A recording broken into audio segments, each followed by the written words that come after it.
যেমন ভক্তদের চিনবে কি করে, ভগবান চিনবে কি করে?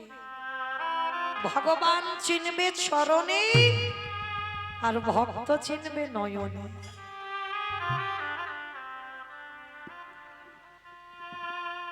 ভক্ত যারা হবে বাবা, আহামরি চেহারা হয় না। ভালো করে লক্ষ্য করবেন। শ্রীরূপ সনাতন ভট্ট রঘুনাথ শ্রীজীব গোপাল ভট্ট দাস প্রভু, এই ছয় গোসাইয়ের পরিচরণ বন্ধ, যাহা হইতে বিঘ্ন নাশ অভীষ্ট পূরণ। নামাচার্য হরিদাস ঠাকুর চেহারাগুলো দেখেছি। ভক্ত যদি হও, তোমার রুগ্ন শুকনো দেহ হবে, সদাই কৃষ্ণ নামে নয়ন ভিজে।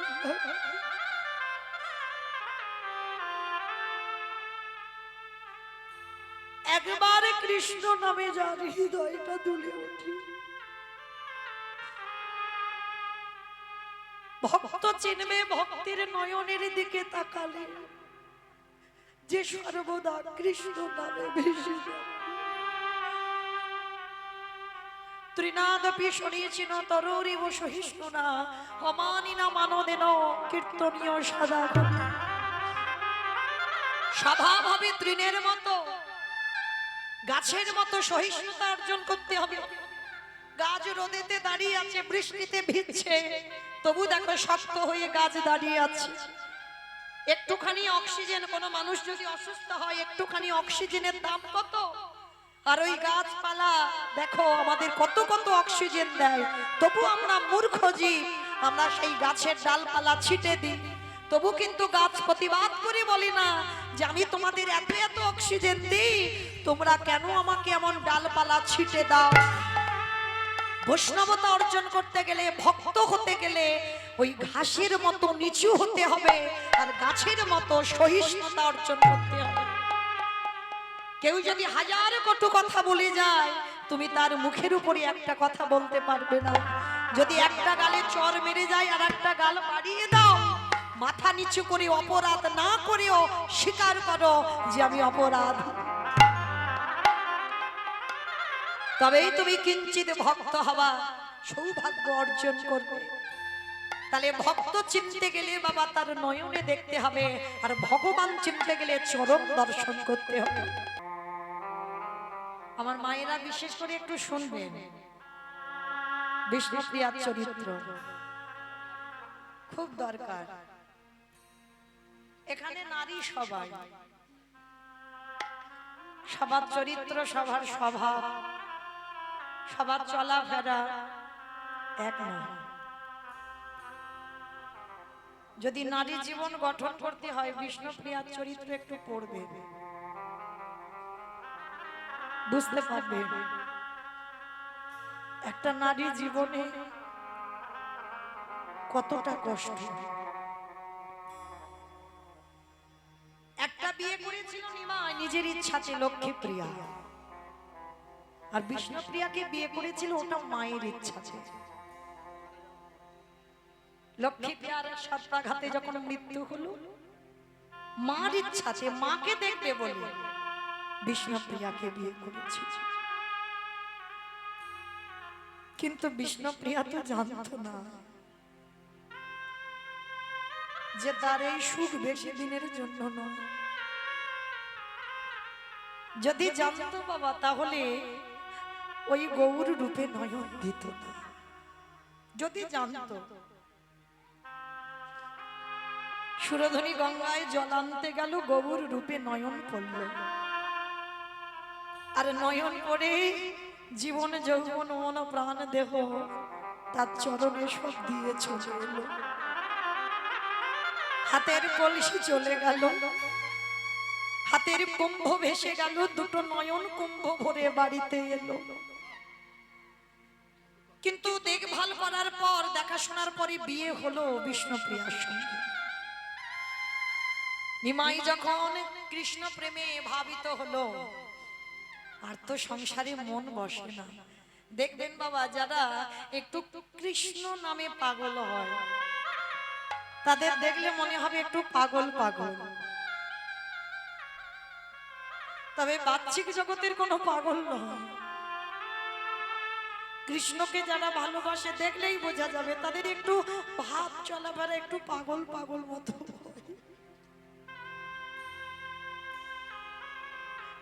শ্রীবাসের ঘরে কীর্তন করতে করতে সারা রাত কেটে যেত। আর ওই ছোট্ট বিষ্ণুপ্রিয়া 14 বছর বয়স, কেঁদে কেঁদে বালিশ ভিজে যেত। কত রাত আসতো না, কিন্তু বিষ্ণুপ্রিয়ার আক্ষেপ ছিল না, জানতো সকাল হলে তো ফিরবে। সন্ন্যাস যাবে যখন মন স্থির করেছিল, বিষ্ণুপ্রিয়া চরণ দুটো ধরে বলেছিল, প্রাণনাথ তুমি চলে যেও না, তুমি তো এমনি কত রাত আসো না, তাতে আমার দুঃখ নেই। আমি জানি সকালবেলা তো আসবে, নাই বা আমি রাতটুকু কষ্ট পেলাম, কিন্তু তুমি যদি সন্ন্যাসী হও তাহলে তো কোনোদিন আমার মুখ দর্শন করতে পারবে না, কোনোদিন তুমি জন্মভিটাতে আসতে পারবে না, চিরজন্মের মতো তোমাকে বিদায় দিতে হবে। বিষ্ণুপ্রিয়া কাঁদতো, নিমাই বলতো ঠিক আছে আমি কথা দিলাম, আমার মা না বললে আমি যাব না, আর আমার মা যদি কোনোদিন বলে দেয় যে নিমাই তুই চলে যা, সেদিন আমি যাব, তার আগে যাব না। সচিমা তো জানতো আমি কোনোদিন একথা বলবোই না। ওই যে বললাম যা কিছু ঘটে তারই চিত্রপটে, তার ইচ্ছা যদি হয় কেউ কিছু করতে পারে গো। আমরা মানুষ, আমরা বিশ্বাস করি না, কিন্তু পৃথিবীতে যা যা কিছু ঘটে সব আমার ভগবানের ইচ্ছাতে ঘটে। যেদিন আমার নিমাই সংসার ত্যাগ করেছিল পৌষ সংক্রান্তি, যেদিন আমরা একটু পিঠে পুলি সেবা করি, সবাই আনন্দে কাটাই, বাড়িতে এসে যত গরিব হোক একটু আদ্রু পিঠে পুলি হয়, সেই দিন নিমাই সংসার ছেড়েছিল। তো সেদিন সকালবেলা বিষ্ণুপ্রিয়া সুরধনী ঘাটে স্নানে গেছে, চরণ দিয়ে বিষ্ণুপ্রিয়ার নপুরটা খুলে গেছে। মনে রেখো মা, কয়েকটা সংকেত অশুভ, তোমার নাকের বেসর যদি খুলে পড়ে যায়, পায়ের নপুর যদি খুলে পড়ে যায়, এই লক্ষণগুলো ভালো নয়। হাতে থেকে সিঁদুর কৌটো যদি পড়ে যায়, এই লক্ষণগুলো শুভ নয়। তা বিষ্ণুপ্রিয়ার জীবনে যখন সকাল থেকে ঘটছে, তো সেদিন নিমাই মনে মনে ভাবলো আজকে আমি আর আমার প্রিয়াকে ছেড়ে কোথাও যাব না, কারণ ওই দিন রাত্রে তো চলে যাবে। বলছে আজকে আমি সারা দিনটা আমার প্রিয়ার কাছে।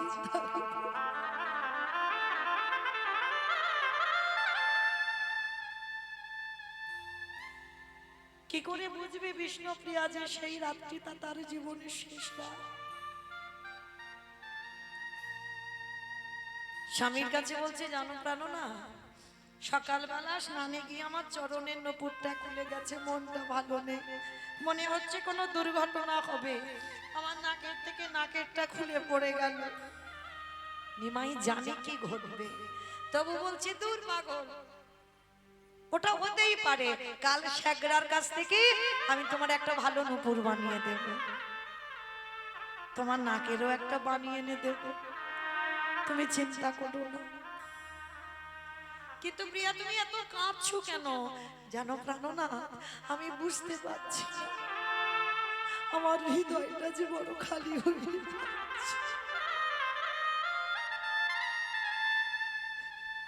মনে হয় পাছে যদি তোমারে হারিয়ে ফেলি। নিমাই মনে মনে করছে প্রিয়া আমাকে তো যেতেই হবে, এই জগতের মানুষের কল্যাণের জন্য আমি আমার মাকে কাঁদাবো, আমার স্ত্রীকে কাঁদাবো, কিন্তু আমি সুখ না পাই, আমি জগতের জন্য, জগতের মঙ্গলের জন্য আমাকে সন্ন্যাস হতেই হবে। বিষ্ণুপ্রিয়াকে বলছে, প্রিয়া এসো, আজকে আমি তোমাকে নিজের হাতে একটু সাজিয়ে দিই। একটা কথা বলে রাখি বাবা, সেবা, এই সেবা সবার জন্য নয়। এই যে স্বামী স্ত্রীর সেবা, সেবা কাকে বলে?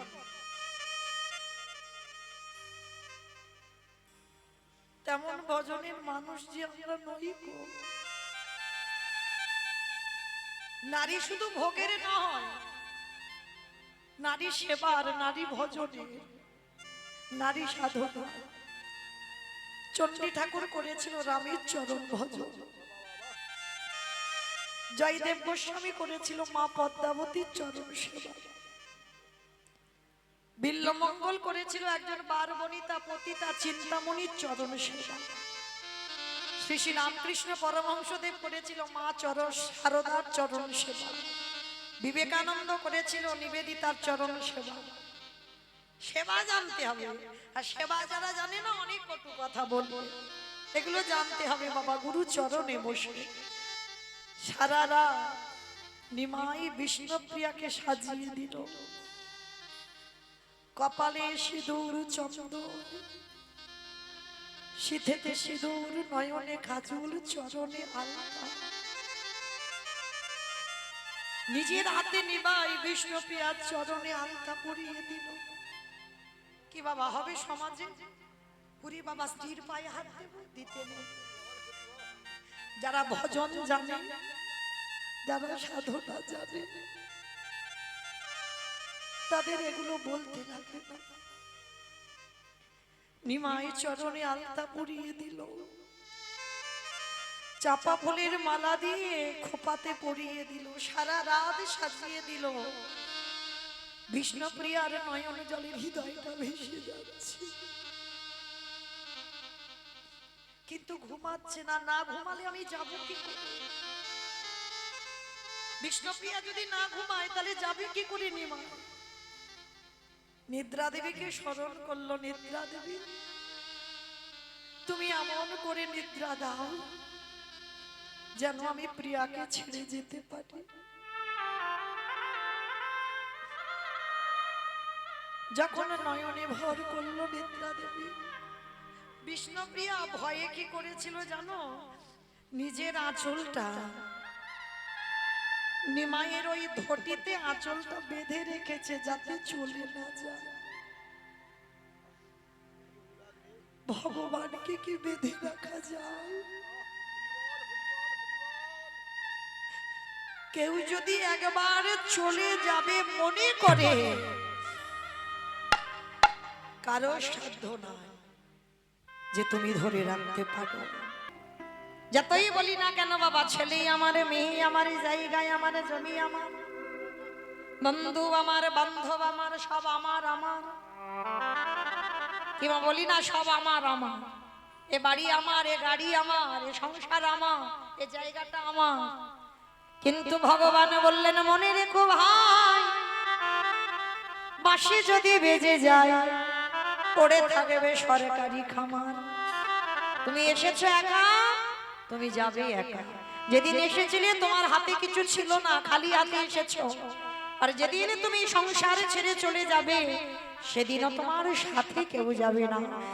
যাদের আগলে বসে রইলে, যাদের জন্য তুমি কৃষ্ণ ভজন সাধন করতে পারছো না, যাদের জন্য 24 ঘন্টার মধ্যে একবারও কৃষ্ণ বলে হা কৃষ্ণ প্রাণ কৃষ্ণ বলে কাঁদছো না, কেউ তোমার সাথে যাবে না।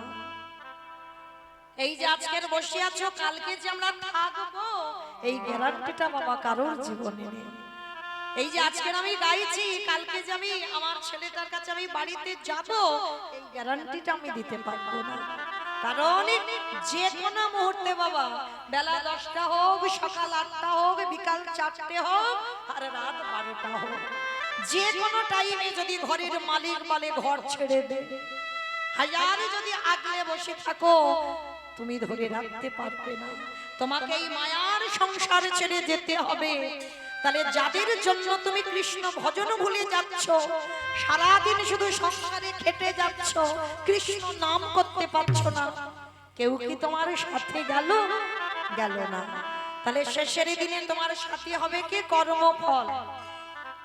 কতদিন সাধু সঙ্গ করলে, কতদিন ভক্ত চরণে আশ্রয় করলে, কতদিনে তুমি গুরু চরণে আশ্রয় করেছো, কতদিন যাবত তুমি একাদশীর উপবাস করছো, এই ভালো ভালো সুকর্মগুলো তোমার সাথে যাবে। তবে বাবা আমি মৌমিতা একটা গ্যারান্টি দেব, আর একজন আমাদের সঙ্গী হবে। কে জানো? শেষের দিনে জানি না আপনাদের এই মালিকনগরে নিয়ম আছে কিনা, তবে আমার ডায়মন্ড হারবার এলাকায় নিয়ম আছে। মানুষের মৃত্যুর পর দুটো জিনিস তাকে ভাড়া করতে হবে, অন্যান্য কিছু নয়, দুটো জিনিস করতে হবে। কি? এক হলো খোল আর এক হলো করত। যখন দেহটাকে বের করবে না বাবা, হরি বল, এই আমিটা কিন্তু মৌমিতা নয়। একটু আস্বাদন করবে বাবা। আমিটাকে যদি চিনতে পেরে যাও তাহলে তোমার জীবনে কোনো কষ্ট হবে না। আমিটা তো মৌমিতা নয়। আমিটা যদি মৌমিতা হতাম বাবা, আমার মৃত্যুর পর যখনই আমার দেহ থেকে প্রাণটা চলে যাবে, আত্মীয় পরিজন যখনই দেখতে আসবে, এসে বলবে, হ্যাঁ রে, এখনো মরা দেহটা ভিতরে রেখেছিস, বের করে দে। একবারও কেউ বলবে না যে মৌমিতার দেহটাকে ভিতরে রেখেছিস, বের করে দে। তাহলে আমি যখনই আমার দেহ থেকে আমিটা চলে গেল, তাহলে বাবা আমার নামটাও চলে গেল, মরা হয়ে গেল। তাহলে নামটা আমি নয়, আমার মধ্যে আমি বস্তুটা যার আছে তার কোনোদিন মৃত্যু হয় না। এক দেহ ত্যাগ করে আর একটা দেহ ধারণ করে মাত্র। তাহলে আমিটা তো মরবো না, এটা যে জেনে যায় বাবা, তার শোক হয় না, সে শোকে পড়ে থাকে না, সে পাগলের মতো কেঁদে বেড়ায় না। এই জীবাত্মা পরমাত্মাকে আগে জানতে হবে। তো আজকে শেষের দিনে আমাদের সাথে যাবে কর্মফল, আর ওই মরা দেহটাকে বের করবে। বলবে না বলো হরি হরি বল, বলো হরি হরি বল। ভালো করে ভেবে দেখেন মা, দুর্গা পূজা, কালী পুজো, লক্ষ্মী পুজো, যে কোনো পূজা হয়, যেদিন বিসর্জন হয় সেদিন বাবা বড় বড় ধুমধাড়াক্কার ডিজে বাজনা বাজে। কি মা তোমাদের গ্রামে হয়? পূজার বিসর্জনের দিন বাজনা বাজে, নাচানাচি হয়? এখানেও হয়? বেশ, আমি ভাবলাম আমার এলাকায় বুঝি হয়, তার মানে সব জায়গায় হয়। তাহলে এইগুলো বাবা চেতনা, ভালো করে ভেবে দেখে, সেটা তো মা। তাহলে মাকে যখন জলে ফেলতে যাচ্ছ, তুমি ধুমধাড়াক্কা নাচানাচি করছো, ডিজে বাজনা বাজাচ্ছ। আর যেদিন আমাদের দেহটা বিসর্জন হবে সেদিন কি একটা লরিতে করে বাবা ডিজে বাজনা বাজালে হতো না? হওয়ালে হতো। তাহলে হওয়াচ্ছি না কেন? এই জায়গায় আমার চৈতন্য মহাপ্রভু শিক্ষা দিলেন, ওরে কলিরিজি ভালো করে পিছনে চেয়ে দেখ, এলি খালি হাতে, যাচ্ছিস খালি হাতে। তাহলে সাথে গেল কে? কর্মফল। আর কি যাচ্ছে? যাত্রা, নাটক, ফাংশন, থিয়েটার কিছু গেল না। তাহলে গেল কে? এই হরি নামে যাবে।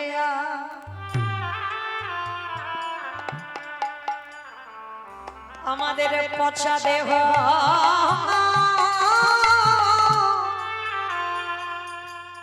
দেখো যা,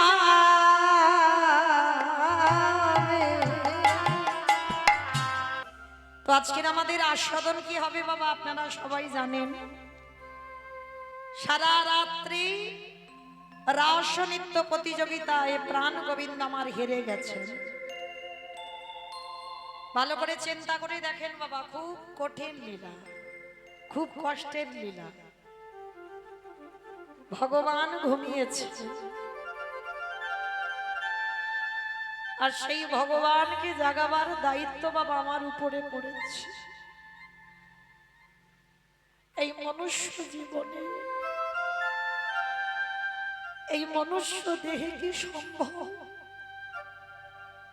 যে আমার রাধা গোবিন্দ ঘুমিয়ে আছে সুখের নিদ্রা? সেই রাধা গোবিন্দকে আজকে জাগাবো, কিন্তু আশ্রয়ে যখন দাঁড়িয়েছে বাবা, জাগাতেই তো হবে। আপনাদের মতো গুরুজন, আপনাদের মতো পিতা মাতা, সাধুগুরু বৈষ্ণবদের পদধূলা শিরোধার্য করি চেষ্টা করব মাত্র। তবে গাইতে গিয়ে অনেক ভুল ত্রুটি হবে, হবে কেন, অবশ্যই করব। সন্তান মনে করে, ভগ্নী মনে করে ক্ষমা করে দেবে। কিন্তু গোবিন্দ আমার কি সত্যি কালকে হেরে গেছে মা? যিনি বিশ্বের স্রষ্টা মালিক ভগবান, যার ইচ্ছা না হলে জগতে একটা গাছের পাতা নড়ে না, সেই ভগবান কালকের রাস মঞ্চে হেরে গেল। রাধারানীর কাছে গলদেশে বস্ত্র দিয়ে বলল, রাধে আমি তব শ্রী চরণের দাস, এতদিন তুমি ছিলে আমার প্রেমের গুরু, কালকে থেকে তুমি হয়েছো আমার নিত্যের গুরু। ভগবান রাধারানীর থেকে ভালো নিত্য জানে, তবুও কিন্তু আমার রাধারানীর কাছে হেরে গেল কেন?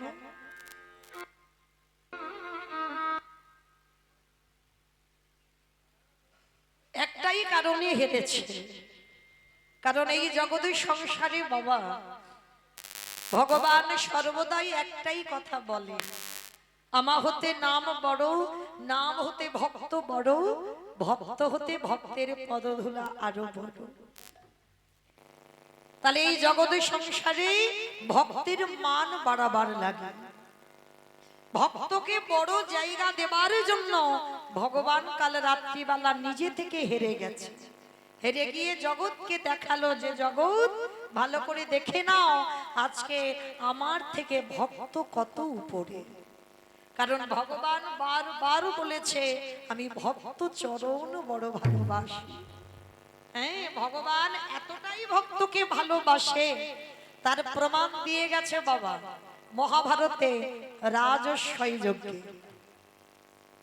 ভালো করে আস্বাদন করেন কতটা আমার ভগবান ভক্তকে ভালোবাসে। মহাভারতে যুধিষ্ঠির মহারাজ করেছিল রাজস্বই যজ্ঞ, আর এই রাজস্বই যজ্ঞে বাবা ভগবান কৃষ্ণ সবাইকে দায়িত্ব দিয়েছিল। আর সবাইকে যখন একটা একটা করে, যেমন যজ্ঞ করতে গেলে তো বাবা একটা দুটো কাজ নয়, অনেক কাজ, অনেক লোকের দরকার, তো ভগবান কৃষ্ণ সবাইকে একটা একটা করে দায়িত্ব দিচ্ছেন। আর ভগবান কৃষ্ণ হেসে যেই না দাঁড়িয়ে আছে, যুধিষ্ঠির মহারাজ হেসে বলল, কৃষ্ণ কৃষ্ণ তুমি তো সবাইকে দায়িত্ব দিচ্ছ, তুমি নিজে কোনো দায়িত্ব পালন করবে না? ভগবান হেসে বলেছিল, সে কি যুধিষ্ঠির দাদা, আমি তো সবাইকে একটা করে কাজ দিয়েছি, আর তুমি কি জানো আমার জন্য আলাদা করে দুটো দায়িত্ব ফেলে রেখেছি? সে কি সবাই একটা করে কাজ করবে আর তুমি করবে দুটো কাজ?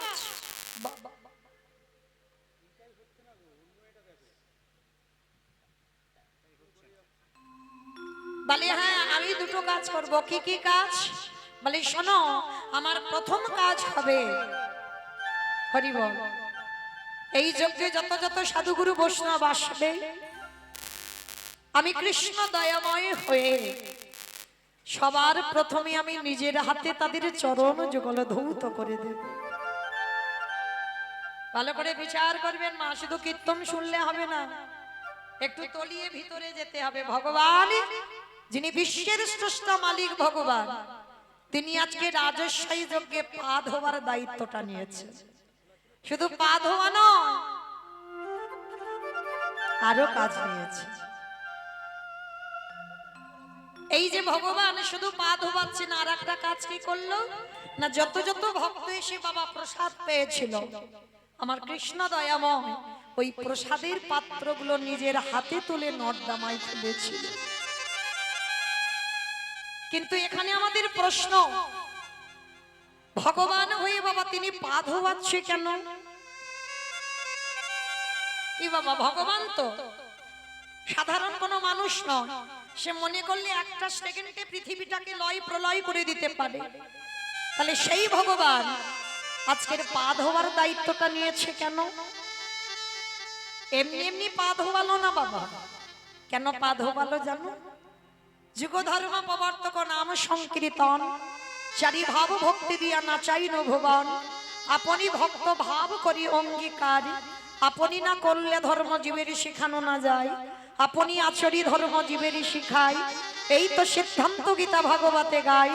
এই মতো কলিকালে প্রথম সন্ধ্যায় অবতীর্ণ হলেন কৃষ্ণ, আপনি নদী আয়। নিতাই গৌর হরি বল, হরি বল, হরি বল। তাহলে বিশ্বের শ্রেষ্ঠ মালিক ভগবান আজকে নিজে আচরণ করে জগৎকে শেখালো, ওরে জগৎ আমি নিজে ভগবান হয়ে ভক্তদের চরণ ধোবাচ্ছি, তোরাও আমাকে দেখে শেখ। বাড়িতে যদি গুরুজন আসে সবার আগে মা পা ধোবার ব্যবস্থা করতে হবে। আগেকার দিনে নিয়মগুলো ছিল, আর এই আমাদের মতো মেয়েরা বাবা আমরা সব গন্ডগোল করে ফেলবে, বিশ্বাস করতেই চাই না। কিন্তু যে কজন আছেন চরণ ধরি আমি বলে যাই, চেষ্টা করবেন বাবা, বাড়িতে যদি গুরুজন আসে সবার আগে নিজের হাতে তাদের চরণ যুগল একটু ধৌত করে দেবে। অনেক মায়েরা প্রশ্ন করবেন, মৌমিতা সাধুগুরু বৈষ্ণব যদি না পাই, গুরুদেব দেহ রেখেছেন, গুরুদেবও বেঁচে নেই, তাহলে তাদেরও ব্যবস্থা করেছেন ভগবান। কি করেছে জানো? যদি যাদের ঘরের বাবা মা জীবিত আছে বা শ্বশুর শাশুড়ি জীবিত আছে, যারা হারিয়ে ফেলেছো বাবা মরার আগের দিন পর্যন্ত কাঁদলে তো আর পাবো না, যাদের আছে বাবা মা বা শ্বশুর শাশুড়ি, চেষ্টা করবে। আমার কথা নয়, ভগবান কৃষ্ণ তো সুদামাকে বলেছিল, সুদামা এই পৃথিবীতে সব থেকে বড় গুরু হলো যে যার ঘরের বাবা মা।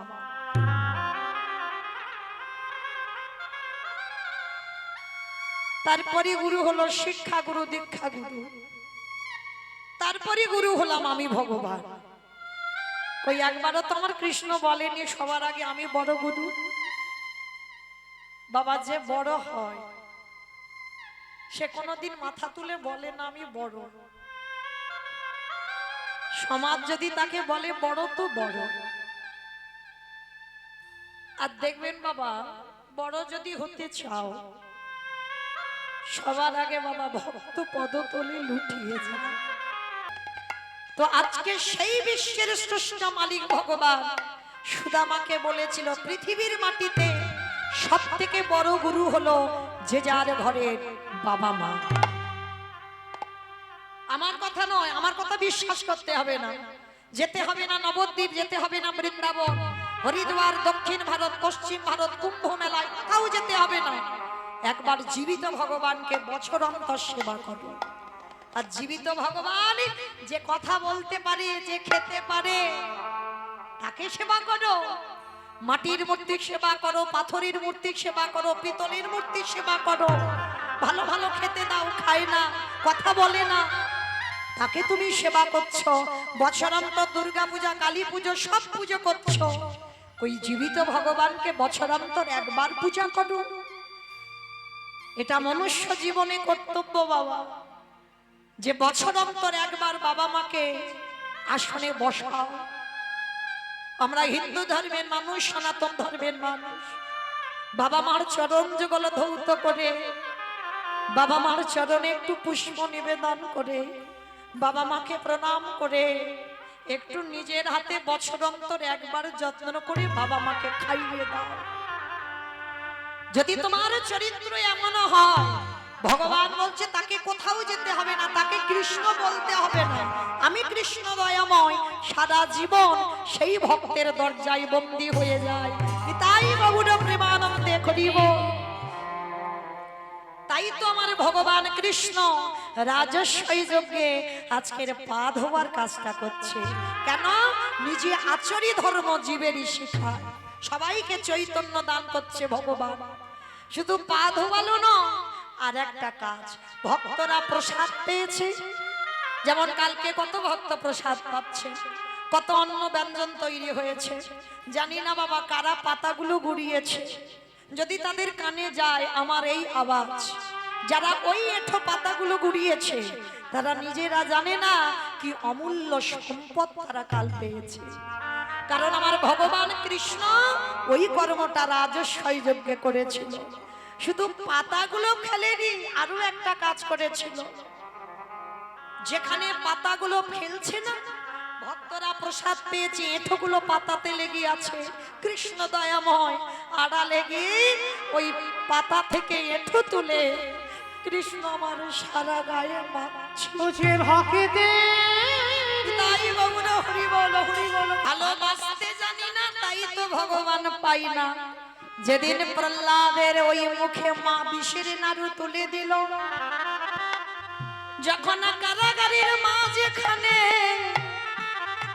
আমার কৃষ্ণ দয়াময় ওই বিষের নাড়ু নিয়ে বিষটা নিজে খেয়ে নিয়ে ওই অমৃত ভক্তির বদনে তুলে দিল। হিরণ্যকশিপুর জানে যে প্রহ্লাদের মৃত্যু হয়েছে, কারণ ওই কালকুট বিষ খেলে কোনোদিন কেউ বাঁচে না। এইবার হিরণ্যকশিপুর যে প্রহরী পাহারা দিচ্ছিল তাকে ডাক দিয়েছে, প্রহরী হরি বল, একবার গিয়ে দেখে আয় আমার প্রহ্লাদ মরেছে কিনা। যেই না হিরণ্যকশিপুর প্রহরীকে ডাক দিয়েছে, প্রহরী নিজের চোখে দেখে এলো প্রহ্লাদ ওই কারাগারের মাঝখানে এক জ্যোতির্ময় পুরুষ প্রহ্লাদের হাত থেকে নাড়ুটাকে সেবা করে বাইরে অমৃতটাকে প্রহ্লাদের বদনে তুলে দিচ্ছে। সেই রূপ দর্শন করে ওই প্রহরী হিরণ্যকশিপুরকে বলল, মহারাজ আজ থেকে তোমার এই কর্ম আমি করব না। কেন? আজ আমি কারাগারে যে রূপ দর্শন করলাম, কারণ স্বয়ং ভগবান ওই প্রহ্লাদের নাড়ুটা নিজের মুখে সেবা করিল। আমি ওই প্রহরী হয়ে নিজে চোখে দেখলাম। হিরণ্যকশিপুর প্রহরীর কাছে কত জোরে করে বললেন, প্রহরী একেবারে গিয়ে দেখে আয় ওই নাড়ুর কোনা যদি একটু পড়ে থাকে, ওরে একেবারে নে, একেবারে নে আমায় দে রে। তোর চরণ ধরে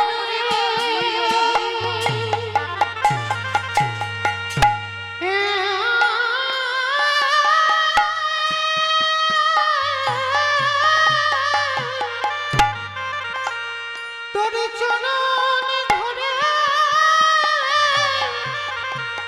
মিনতি করি।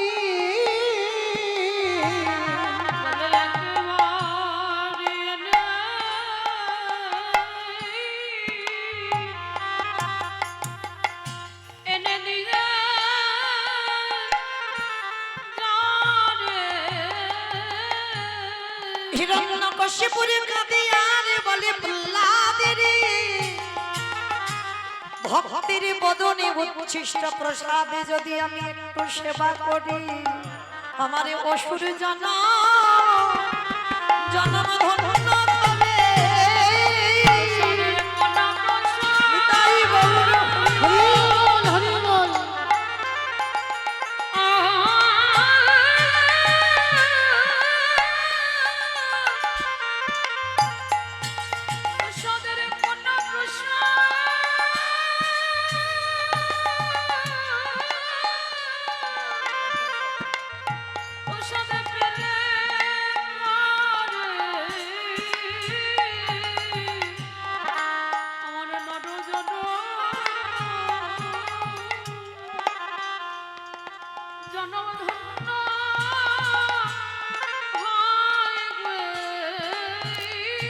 ওরে প্রহরী রে, ওই প্রসাদে যদি আমি সেবা করি, আমারই অসুর জন্ম থেকে আমি মুক্তি পাব। কিন্তু ভগবানের কাছে কেঁদে বলি, হে দয়াময় আমার প্রহ্লাদের মতোই অনুরাগী আমি কেন হলাম না। আমার কেশে ধরে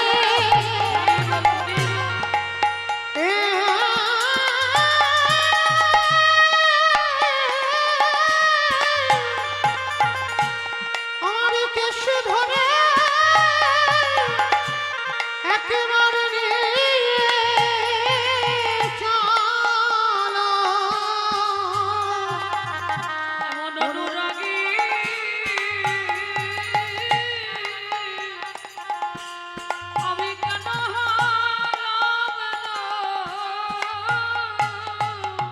তালে ডাকার মতো যদি ডাকা যায়, ভালোবাসার মতো যদি বাসা যায়, আমরাও প্রহ্লাদের মতো কৃপা লাভ করতে পারি।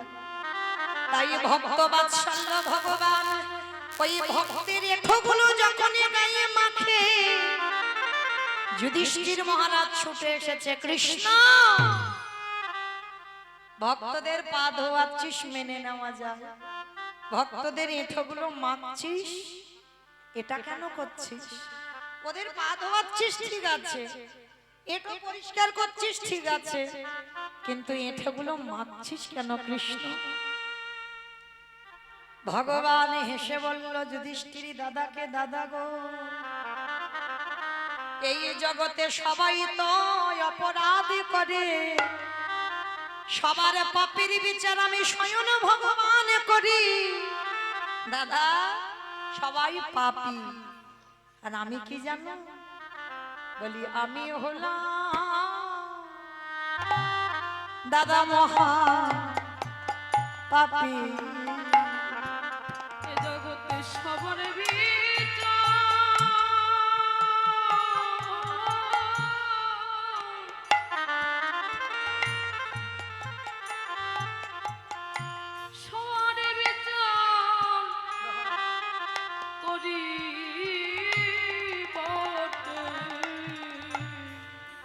আমার মতো পাপী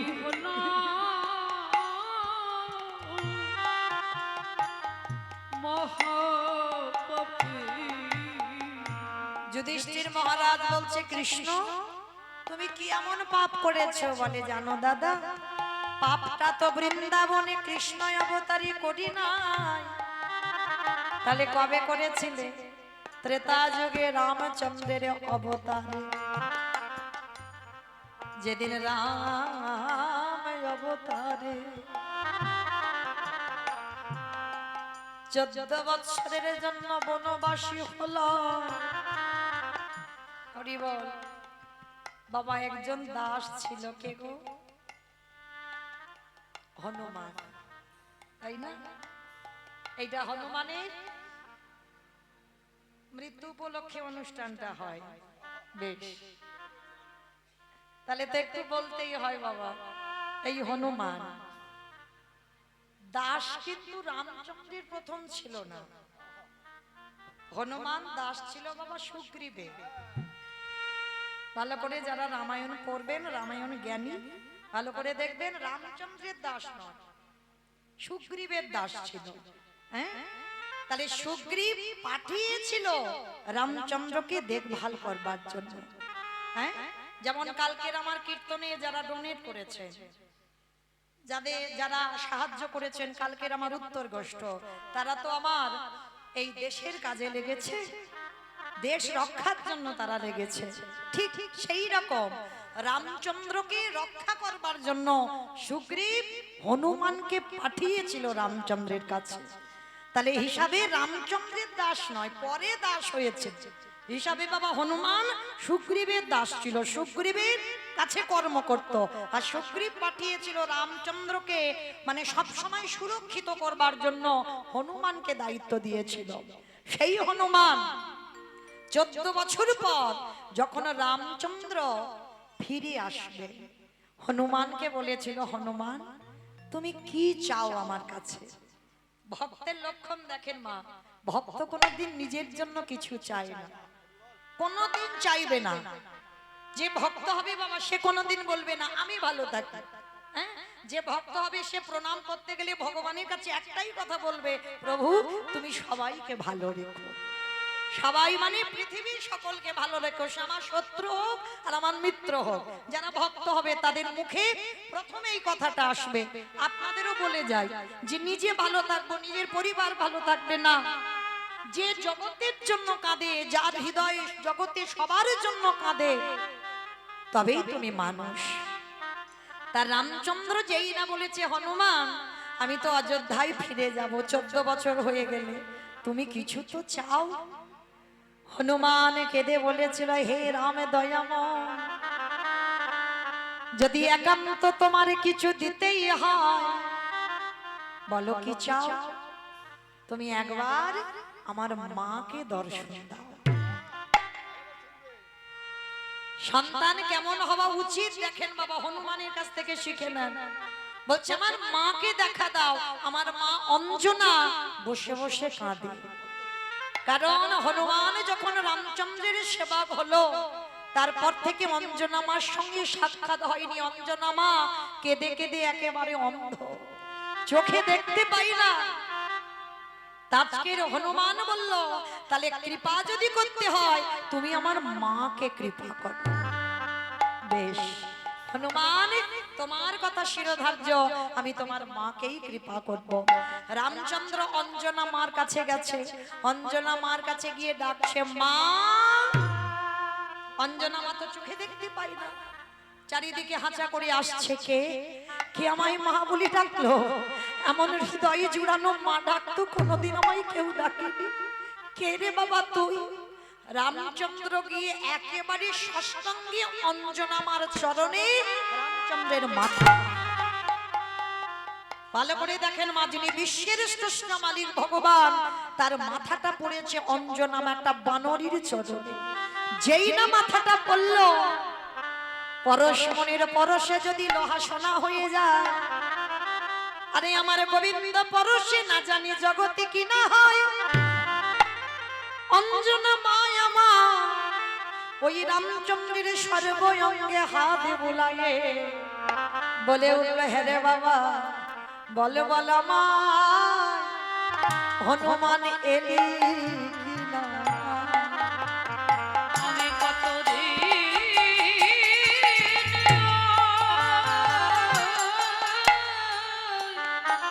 তুই কি আমার হনুমান এসেছিস?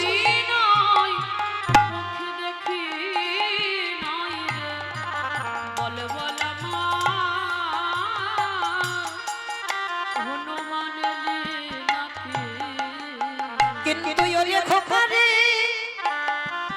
আমার হনুমান যদি আমায় প্রণাম করে তাহলে আমার এমন অনুভূতি হয় না।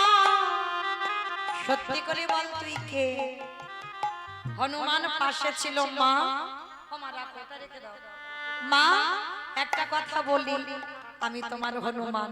তার চোখে তো দেখতে পাই না অঞ্জনা। হনুমানকে বলছে হ্যাঁ রে বাবা এতদিন কোথায় ছিলিস? বাবা যারা ভক্ত মানুষ হবে তারা মিথ্যা বলবে না, সত্যিটাও বলবে না। মানে এমন ভাবে কথা বলতে হবে যেটা মিথ্যা নয় আর যেটা সত্যিও নয়। তা অঞ্জনা মা জিজ্ঞেস করছে হ্যাঁ রে হনুমান, রাখো রাখো দিতে হবে না, হনুমান এতদিন তুই কোথায় ছিলিস? তো হনুমান বলছে ওমা আমি তো তীর্থে গিয়েছিলাম। ভালো করে অনুভূতি রাখবেন, মিথ্যা বললো না, সত্যি বললো না, বললো আমি তীর্থে ছিলাম। বাবা তাহলে সত্যিও নয় আর মিথ্যাও নয়, কারণ যেখানে ভগবানের চরণে পরশে পড়ে সেইটাই তো তীর্থস্থান হয়ে যায়। আর সেই রামের চরণে তো হনুমান ছিল, ওই জন্য মা অঞ্জনাকে বলছো মা আমি তীর্থে গিয়েছিলাম। তীর্থে? বলে হ্যাঁ। বলে হ্যাঁ রে হনুমান আমার অনেক দিনের ইচ্ছা, আমি তীর্থ ভ্রমণ করব, আমাকে একটু তীর্থে নিয়ে যাবি? তা হনুমান হেসে বলছে ওমা মা তীর্থে নিয়ে যাব না, আমি তীর্থ তোমার কাছে এনে হাজির করব। এই তীর্থ কোনদিন হাঁটতে পারি? তীর্থ তো একটা জায়গাকে বলে। বলে তুমি কিছু জানো না, তীর্থ জায়গাকে বলে না, যার চরণ পরশে তীর্থ হয়ে যায় সেই চরণ আমি তোমার কাছে নিয়ে আসব। হনুমান তোর এই কঠিন ভাষা বুঝতে পারছি না, দেখবে তীর্থ তোমার কাছে আনবো। এইবারে রামচন্দ্রের চরণ দুখানা এনে অঞ্জনা মার কাছে যেই না দিয়েছে, অঞ্জনা নামের চরণ তলে হাত না দিয়ে সর্বঙ্গে হাত দিয়ে দেখছে কে রে বাবা তুই? আমারে দেখতে পাবে না। কালকের বললাম না যোগী মুনি যার জন্য বসে বসে কাঁদে, অত সহজ কথা নয় তারই দেখা। একটা বানরি কুলে জন্ম নিয়ে সে সাক্ষাতে কেমন করে রামের দর্শন পাবে? করুণা সুস্থ ভগবানে আমার ওই পুরুষোত্তম রামচন্দ্র ভগবান যেই না নিজের হাত খানা অঞ্জনা মায়ের চোখে বুলাইয়া দিল, বলি দৃষ্টি শক্তি ফিরে ওই পরশ হরি বল হরি বল। ওই পরশ মনির পরশ দৃষ্টি শক্তি ফিরে এলো। সাক্ষাৎ আমার রামকে দর্শন করলে, রামকে দর্শন করে বলল প্রভু কি এবার আর একটা জিনিস তোমার কাছে চাই। কি চাও প্রভু গো? এবার দাও দাও আমায় অন্ধ করে দাও। আমি আর তোমায়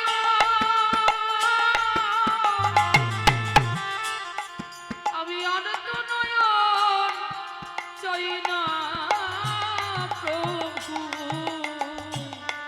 আমায় দাও দাও অন্ধ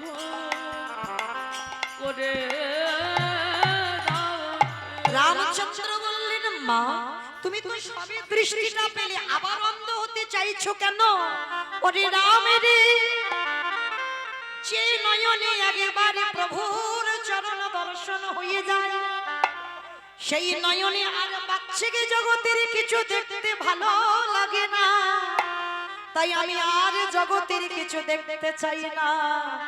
অমূল্য সম্পদ যখন এই নয়নে দর্শন করলাম, আমি সারা জীবন অন্ধ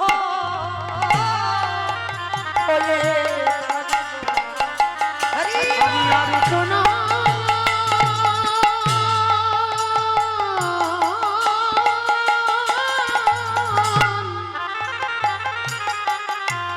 আমি আর তো নয়ন চাই না দয়াল। আমি সারা জীবন অন্ধ হয়ে থাকবো। সেই রামচন্দ্রকে টেনে নিয়েছিল হনুমান। আর এই হনুমান কত বড় ভক্ত ছিল জানো? ওই হনুমান নবদ্বীপে কে বাবা? মুরারি গুপ্ত। হরি বল মুরারি গুপ্ত। কারণ এই মুরারি গুপ্ত মহাপ্রভুর চিকিৎসক।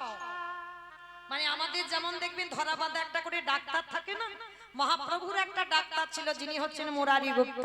আর এই মুরারি গুপ্ত মানে গাছগাছরার ওষুধ দিত, আয়ুর্বেদিক চিকিৎসা করত। মহাপ্রভুর থেকে অদ্বৈত আচার্য যেমন 52 বছরের বড়, মুরারি গুপ্ত ছিল 20 বছরের বড়। আর এই মুরারি গুপ্ত একেবারে জন্ম থেকেই বাবা রামচন্দ্রের ভক্ত ছিল। একটা কথা বলি মা, আমরা অনেক এখানে মানুষ আছি, কখনো কালী সেবা করি, কখনো কৃষ্ণ সেবা করি, কখনো নিতাই গৌর সেবা করি, কখনো শিব ঠাকুরের সেবা করি।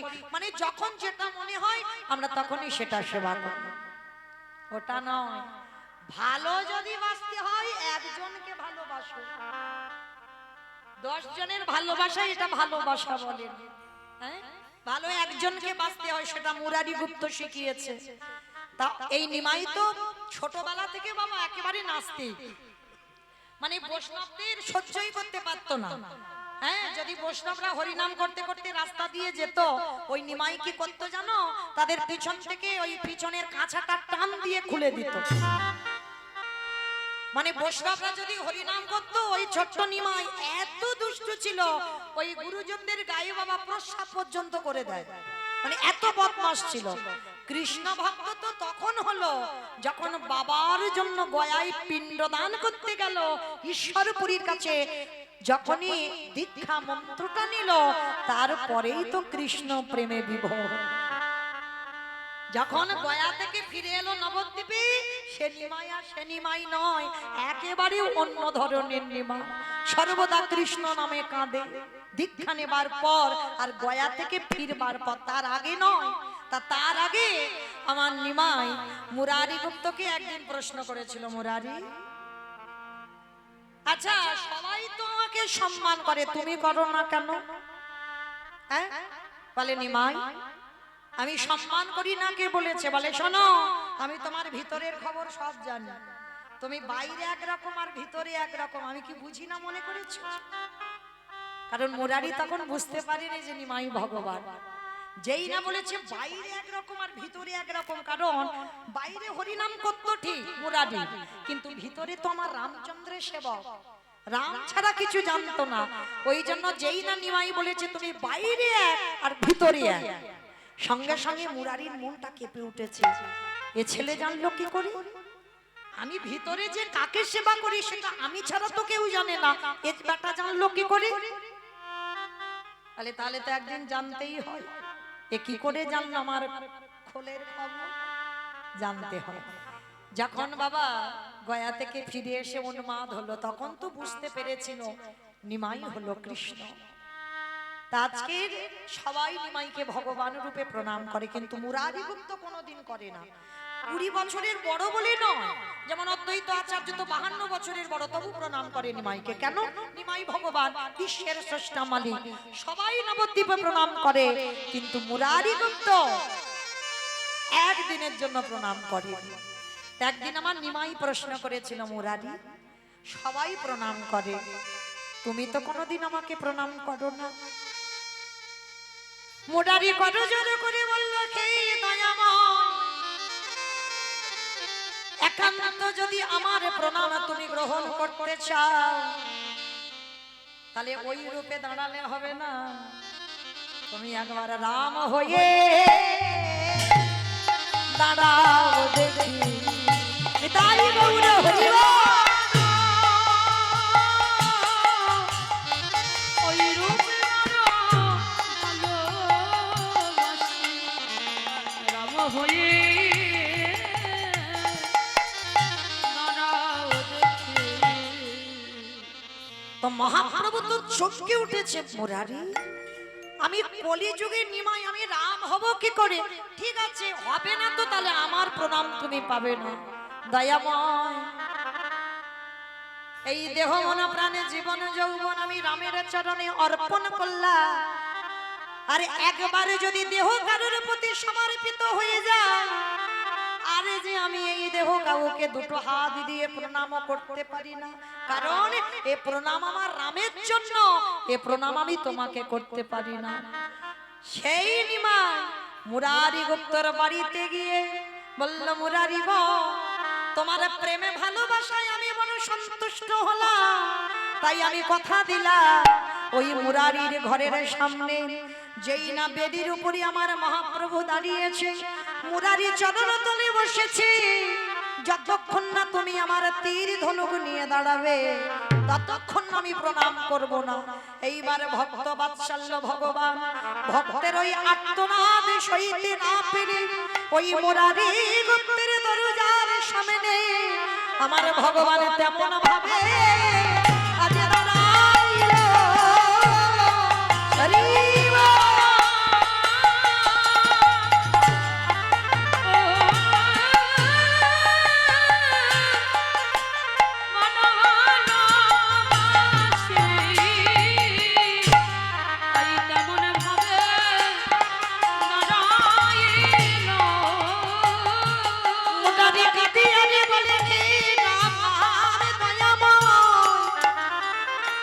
সেই আমার মর্যাদা পুরুষোত্তম ভগবান, এই হলো আমার পদ্ম পলাশ লোচন হরি, এইবার তুমি আমার প্রণাম প্রণাম গ্রহণ করো।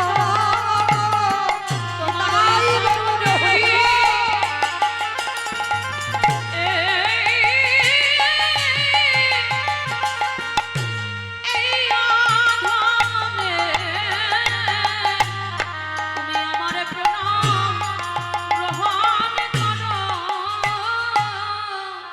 তাহলে আজকের সেই ভগবান কৃষ্ণচন্দ্র রাজস্বায় যজ্ঞে যুধিষ্ঠির মহারাজকে বলেছিল যে জানো, আমি যে অপরাধটা করেছি, যে অপরাধের মাসুল আমি দিচ্ছি, ভক্তদের চরণ ধোয়াচ্ছি, ভক্তদের এঁঠো পরিষ্কার করছি, ভক্তদের এঁঠো গায়ে মাখছি, কেন না রাম অবতারে আমি নিজের হাতে রাবণকে বধ করেছি,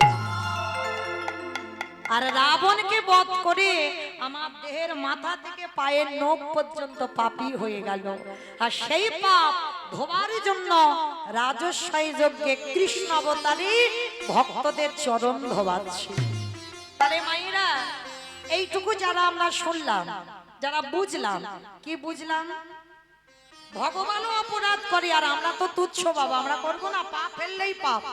তাহলে যদি কেউ অপরাধ করে, একজন বৈষ্ণবের চরণ যুগল ধৌত করা, ওই ভক্তদের এঁঠো পাতা পরিষ্কার করো, ভক্ত সঙ্গ করো, ওই বৈষ্ণব সঙ্গ করো, ভক্তের চরণ ধুলা তোমরা অঙ্গে মাখো। আর যদি মাখতে পারো, সমস্ত কোটি কোটি জনমের পাপ থেকে মুক্তি পাবো পাবো পাবো। এইবার ভগবান পা ধোবার ব্যবস্থা করেছেন। অগ্নিদেব, পবনদেব, বরুণদেব, ইন্দ্র, ইন্দ্রাণী, ব্রহ্মা, সাবিত্রী, শিব, দুর্গা সব পরপর লাইন দিয়ে আছে। আর কৃষ্ণ একে একে পা ধোবায় আর যজ্ঞের ভিতরে প্রবেশ করে। এমন সময় জগৎ জননী মা দুর্গা আমার বাবা ভোলানাথকে ডাকছে, প্রাণনাথ এসো, কৃষ্ণ পা ধোবাবে, পা দুটো একটু ধুইয়ে নিয়ে চলো। আমার বাবা ভোলানাথ হাসছে আর বলছে, পার্বতী তোমার মাথা ঠিক আছে তো? কৃষ্ণ পা ধোবাবে আর আমার পা দুটো বাড়িয়ে দেব? শোনো, তোমার যদি এত ইচ্ছে করে তো তুমি লাইনে দাঁড়াও, আমার পা তো কৃষ্ণ ধোবাবে না। এই কথা বলে ওই লাইন থেকে বাবা ভোলানাথ বেলাইনে চলে গেছে। আর আড়ালে গিয়ে কি করেছে জানো? কৃষ্ণের চোখে ধুলো দেবে বলে আমার বাবা ভোলানাথ দুম করে একটা কুকুর হয়ে গেছে। কারণ কুকুর হলো প্রভু ভক্ত, ওর মতো প্রভু ভক্ত কেউ হবে না। কুকুর হয়েছে, আর কুকুর হয়ে যাবে কোথা থেকে? কোনো দিক থেকে যাওয়ার জায়গা নেই। তাহলে যাবে কোথা থেকে? কৃষ্ণ হেঁট হয়ে পা ধোয়াচ্ছি, পায়ের মাঝখানটা ফাঁকা মতো দেখেছে। আর বাবা মনে মনে করছে ওই পায়ের ফাঁক দিয়ে, পায়ের তলা দিয়ে বলে যজ্ঞের ভিতরে চলে যাবে। এইবার ভোলানাথ কুকুর হয়েছে, পিছন থেকে আসছে, আর কৃষ্ণের চোখ তো চারদিকে ঘুরে ঘুরে বেড়াচ্ছে। কি বাবা, আমি কীর্তন করছি, আমি একটু উপরে দাঁড়িয়ে আছি ঠিক কথা, কিন্তু কে কীর্তন শুনছে, কে শুনছে না, কে গল্প করছে, কে হেসে যাচ্ছে, আবার কে বসে বসে আমি দেখতে পাচ্ছি না।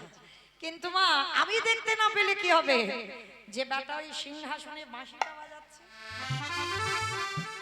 কথা সোজা নয়, খাতা কলমে হিসাব করে সময় মতো পৌঁছে দেবে। এইবার আমার ভগবান তো নিচু হয়ে দেখছে, বাবা ভোলানাথ কুকুর হয়ে পিছন থেকে আসছে। আর পিছন থেকে এসে বাবা সবে মাত্র কৃষ্ণের পায়ের ফাঁক দিয়ে মাথাটাকে, আর যেই না মাথাটা দিয়েছে, কৃষ্ণ দুটো হাঁটু নিয়ে কুকুরের কানের কাছে, এইবার দেখ কেমন লাগে। আর যেই না কুকুরের কানের কাছে চেপে দিয়েছে, কুকুর এবার কি করবে? কেউ কেউ করবে না, বারবার বলছে কৃষ্ণ ছেড়ে দে, কৃষ্ণ ছেড়ে দে, কৃষ্ণ ছেড়ে। বলে ছাড়বো বলে ধরি নাই, হে বৈষ্ণব গোসাই, তোমার মতো বৈষ্ণবীর দুটো পা ধোবালে বোধহয় কম হতো, তাই তো কৃপা করে করুণা করে আমার জন্য আরো এক্সট্রা দুটো জুড়ে দিয়েছো। বুঝেছো? শিব ঠাকুরের কটা পা? দুটো পা। আর কুকুরের চারটে। ভগবান কত চালাক দেখো, তোমার মতো বৈষ্ণবীর দুটো পা ধোয়ালে কম হতো, ওই জন্য তো তুমি আমার জন্য আরো এক্সট্রা দুটো জুড়েছো। এবারে দাও দাও ছোট, তুমি বাজাই দাও। হরি বল।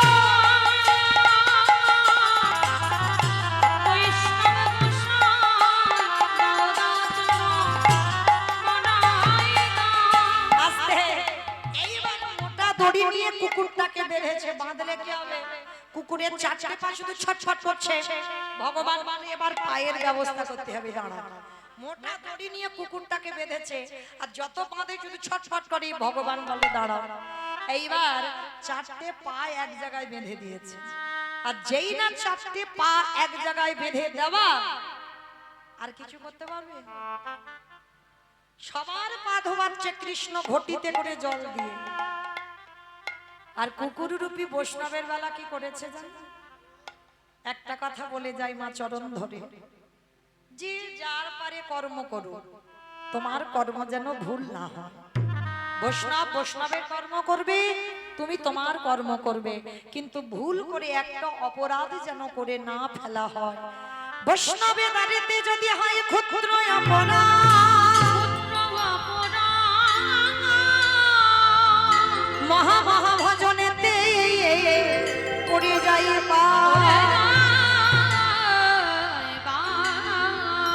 বৈষ্ণব দেখে যাবা নানময় মুন্ড,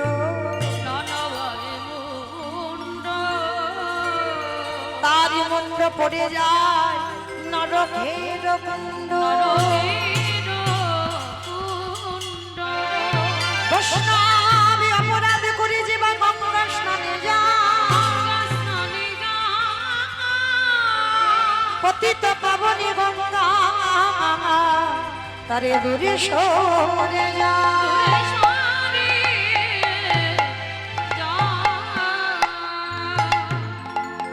আজকের আমার ভগবান সেই বৈষ্ণবকে কোন জায়গা দিচ্ছে দেখেন। হ্যাঁ, আমরা করি কৃষ্ণ সেবা পূজা, আর আমার ভগবান কার পূজা করে? এই গো মায়ের শিব ঠাকুরের পূজা করে। হ্যাঁ, শিব ঠাকুরের ব্রত এই যে শ্রাবণ মাস, কি আর একটা সোমবার আছে তো আজকে, রাধে। তো যাই হোক, আজকের এই যে সোমবার আমরা পালনই করেছেন অনেকে, কিন্তু এই যে বাবার ব্রত যারা পালনই করেছেন, এই একটা মাস অনেকে সোমবার করেছেন, কিন্তু কেন করেছেন বলতে পারবেন? পারবেন না। কৃষ্ণ প্রেম ভক্তি লাভের জন্য। বাবার ভজন করা মানে কৃষ্ণ চরণ পাওয়া, কারণ বাবা তো আশুতোষ। অন্যান্য পূজায় অনেক কিছু লাগে, আর এ বাবার একটা কিছু তেমন বেশি কিছু লাগে না। হ্যাঁ, একটু দুধ, গঙ্গা জল, বেলপাতা, একটা বাতাসা হলেই হয়ে যাবে, আর কিছু লাগবে না। হ্যাঁ, তো এই বাবার চরণে সেবা করা কেন? বাবা তো বৈষ্ণব, আর ভগবান বলছে আমার থেকে আমার ভক্তকে যে বেশি ভালোবাসবে আমাকেই অচিরেই পেয়ে যাবে। তাহলে ভোলানাথের চরণ সেবা করা মানে ভোলানাথের কাছে একটাই বস্তু চাইবে, হে ভোলানাথ, আমার যেন তোমার মতো কৃষ্ণ প্রেম ভক্তি লাভ। হ্যাঁ, এর জন্য শিব ঠাকুরের ব্রত করা। তো আজকে সেই বাবা ভোলানাথের চরণ সেবা করছে আমার ভগবান। তাহলে ভগবান কতটা ভক্তকে ভালোবাসে।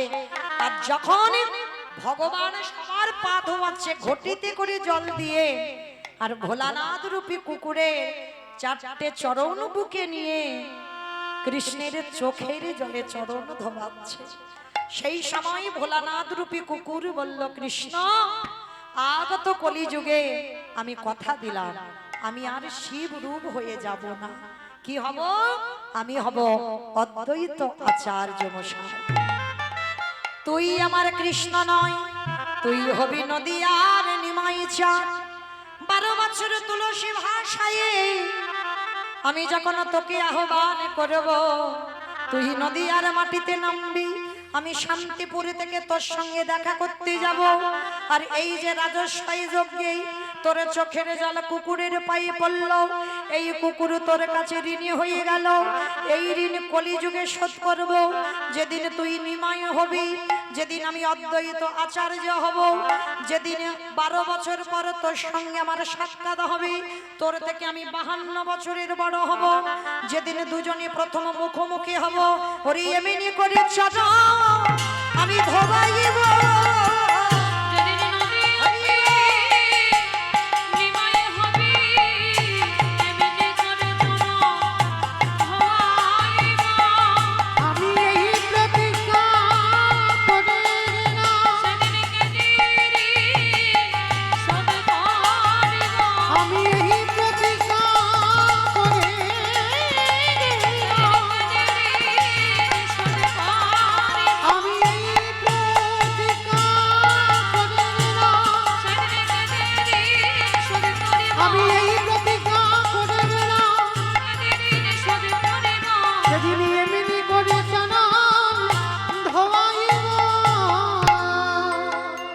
আজকে সেই ভোলানাথ হলো কলিতে অদ্বৈত আচার্য।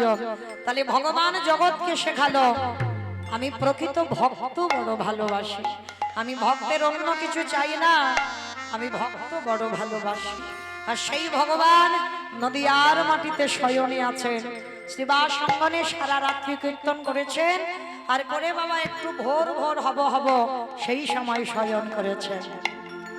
কিন্তু মায়েরা এখনো কি আমার মহাপ্রভু ঘুমাচ্ছে? কি গো মা, ঘুমাচ্ছে? ধুর, এটা লীলা। কারণ ভগবান ঘুমাচ্ছে না, কারণ ভগবান কপট নিদ্রায় আছে। দেখি ভক্ত কি করে। আলসে অবসতন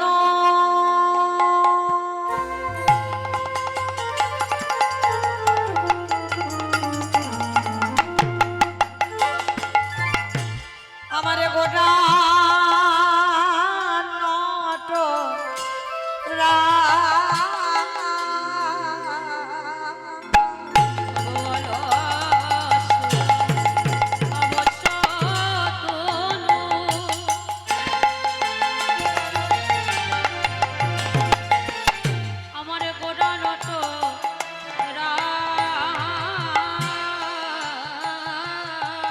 অগ কি কহিব অঙ্গ সভা কহনে না যায়।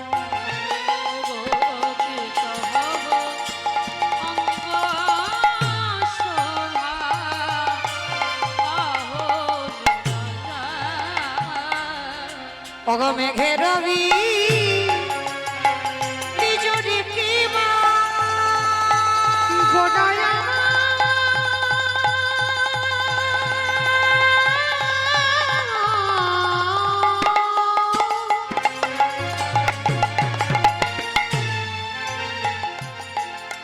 গোড়া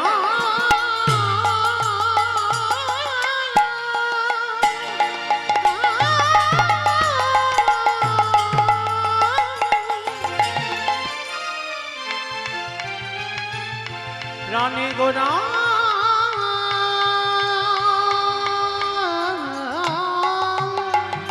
হরি বল হরি বল। গোড়ায়া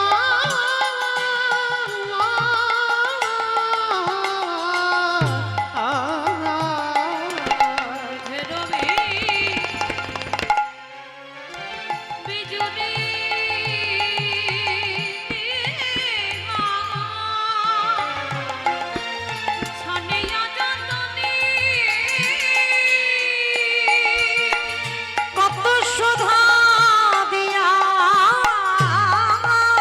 বিধি কইল নির্মাণে। কত সুধা দিয়া বিধি কইল নির্মাণে। আমারে গৌরের রূপের কথা বলা যায় না। রূপ যে দেখেছি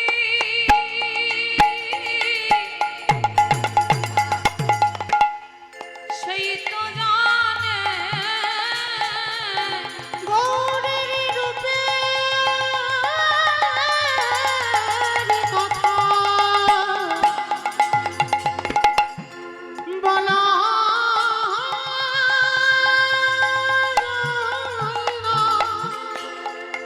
রূপে যে যে দেখেছে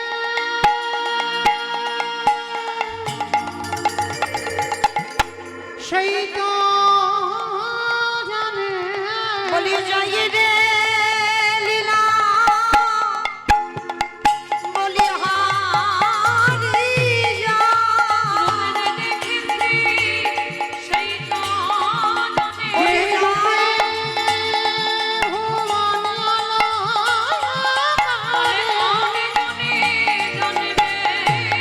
রূপে যে দেখেছে সেই তো জানে। তাই গৌর রূপে হরি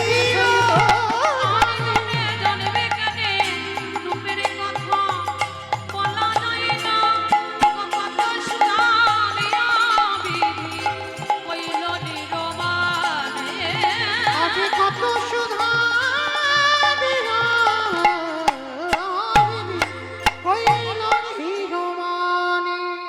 কিন্তু আর তো ঘুমাতে দিলে হবে না, এবার গৌরকে ডাকতে হবে। তবে মা আমি তো একা ডাকবো না, সবাই মিলে ডাকবো। কি মায়েরা ডাকবে তো আমার সঙ্গে? আমি একা একা ডাকবো কেমন মতো লাগবে না? আমি আমার সম্প্রদায় ডাকলে ভালো লাগবে না, সবাইকে ডাকতে হবে।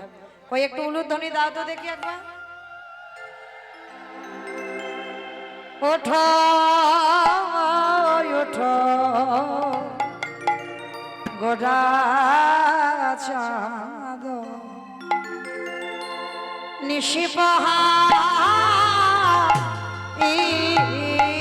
নিশিপহাইলো।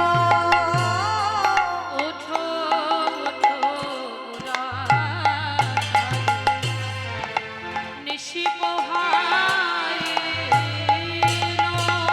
আস্তে মাইরা, এ গানের কোনো দ্বিতীয় সুর হয় না, কারণ আমাদের অনুভব করতে হবে এটা আমাদের একেবারে প্রভাতকাল। এই যে সূর্য উঠে গেছে সেটা ভাবলে হবে না, এই যে এত বেলা হয়েছে সেটা ভাবলে হবে না, মনের মাঝে অনুভূতিটা রাখতে হবে।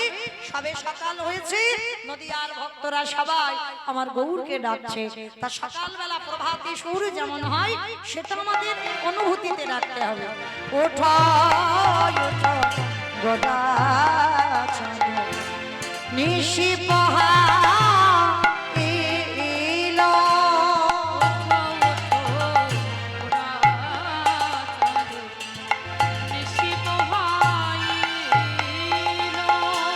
নদিয়ার লোক সব জাগিয়া উঠিল।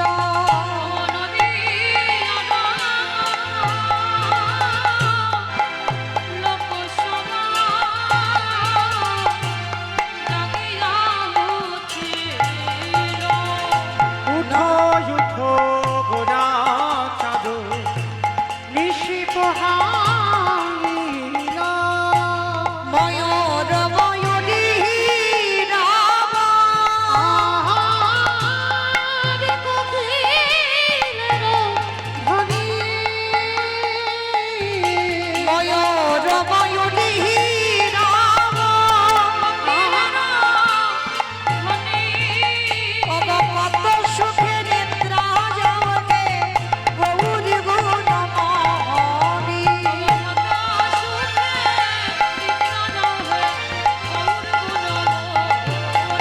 উঠো উঠো গোরা চাঁদ নিশি পোহাইলো।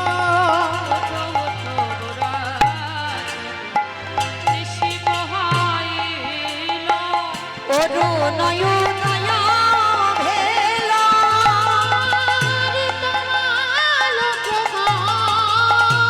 অরু নয়নয়া ভেলা দেহে জল মধুকর কুমদিনী বা।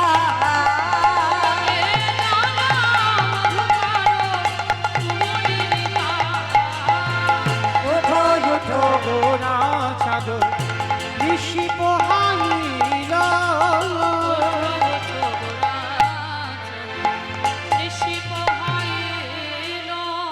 ও মাইরা, আজকের প্রভু আমার শয়নে আছে, নবদ্বীপ অন্ধকার, সুরধ্বনি গঙ্গায় আর স্রোত বহে না,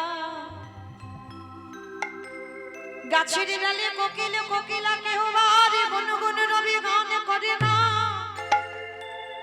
ওই নদীয়ার মানুষ সবাই জানো কি হারায়ে বসে আছে। একটু ভাবেন তো মা, তাহলে আজকের নিমাই ঘুমাচ্ছে, আজকে শুধু ঘুমাচ্ছে, আজকের এই অবস্থা। আর যেদিন নিমাই নদিয়া ছেড়েছিল, কেউ মা একবার ভাবেন, অনুভব করেন, আজকের ঘুমিয়েছে শুধু, উঠবে, কিন্তু যেদিন সন্ন্যাসী হলো আর তো কোনোদিন জন্ম ভিটাতে আসতে পারবে না, স্ত্রী বদন দেখতে পাবে না, তাহলে সেদিন নদিয়ার মানুষের পরিণতিটা কিছু জানো? এই বিষ্ণুপ্রিয়ার কথা একটু না বললে কম পড়ে যায়।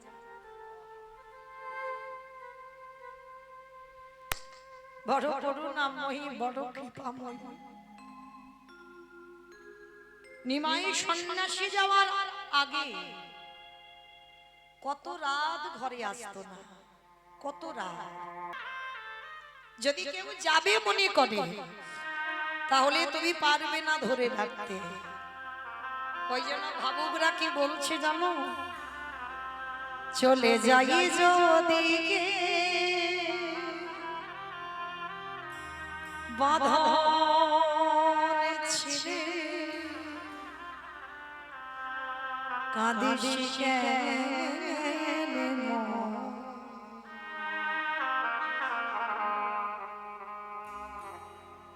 ভাঙা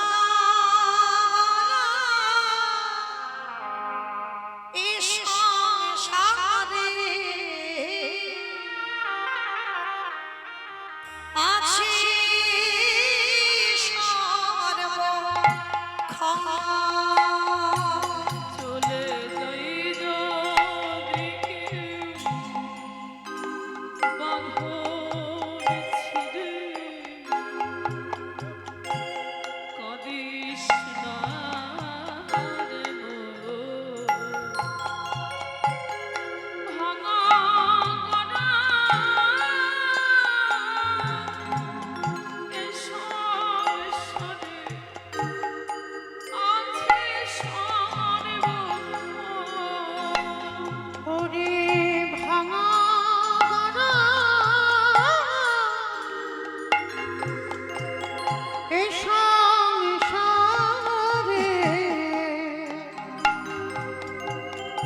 আছে সর্বক্ষণ। হাসির পরে কান্নায় আসে, দুঃখের পরে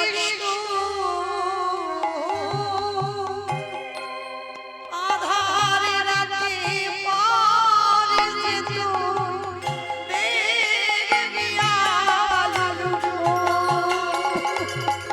হাসির পরে কান্না আসে, দুঃখের পরে সুখ। আধার রাতে পার তুই দেখবি আলোর মুখ। ওগো যায় না বলা কারোর কাছে ভাগ্যের ভাঙা গড়া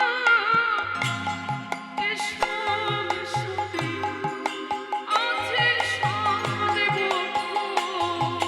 ওরে ভাঙা গড়া এ সংসারে আছে সর্বক্ষণ। ওরে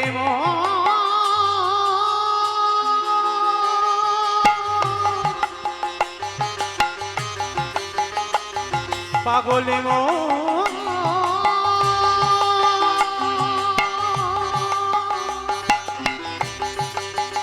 ওরে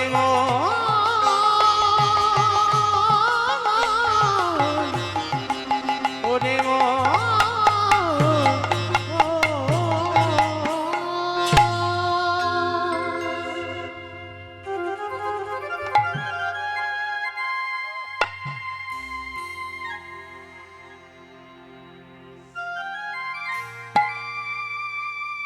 যখনই আমার নিদ্রা দেবী নয়নে এলো, সেই রাত্রিবেলা নিমাই মায়ের কাছে গিয়ে বলল, মা তুমি বিদায় দাও।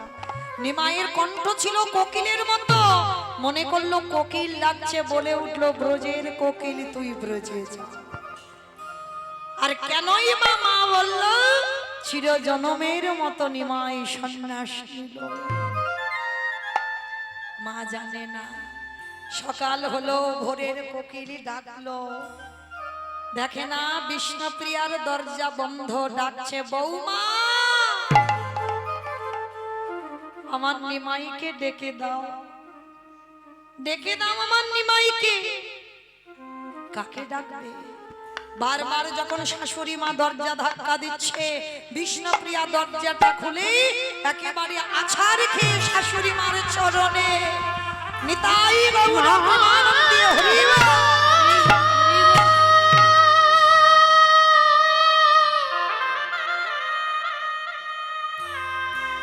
মাগো তোমার নিমাই নদিয়াতে না বুঝি নদী আছে রে চলে